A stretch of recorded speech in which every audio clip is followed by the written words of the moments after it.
Mga kabayan, matapos ang sunod-sunod na pagre-resign ng mga komisyoner at opisyal ng Independent Commission for Infrastructure o ICI, naniniwala ang ilang mambabatas na wala na talagang patutunguhan ang nasabing ahensya, kundi ang tuluyan na itong malusaw.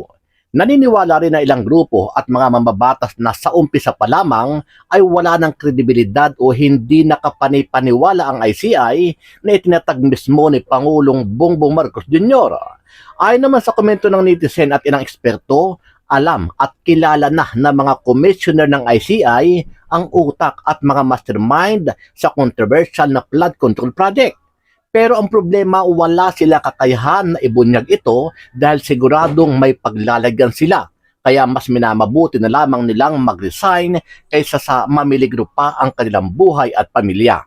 Matatandaan na ilang mambabatas na rin ang naglalakas loob na bumabanat at tumutuligsa kay Pangulong Bongbong Marcos Jr. at kay Martin Romualdez, pero hanggang dun lang ang kanilang nagagawa at walang sino man ang makapagpataw ng kaukulang parusa.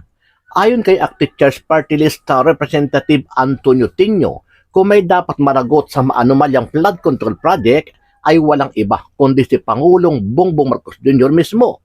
Ayon pa sa kanya, budol ang pangako ni PBBM na may maipapakulong silang big fish bago magpasko. Well, ang mga big fish, unang-una na may pananagutan ng presidente mismo. Ang kanyang mga pinakamalapit na cabinet officials. Tapos, of course, yung mga leaders ng House and Senate. Ngunit, nakita natin, tila nabudol lang tayo ng Pangulo na nangako na by December 15 may mga makukulong na malaking isda. Wala tayong nakita so far.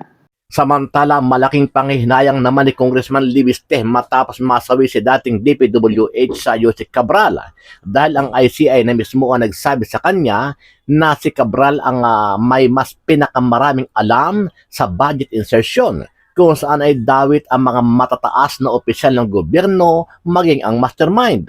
Pero sa kabila nito, hindi pinayagan si Cabral na maging state witness ng ICI hanggang sa tuluyan na itong naglaho kasabay na mga nalalaman nito na sana'y magiging daan para mabunyag ang mga mastermind sa maanumalyang flood control project.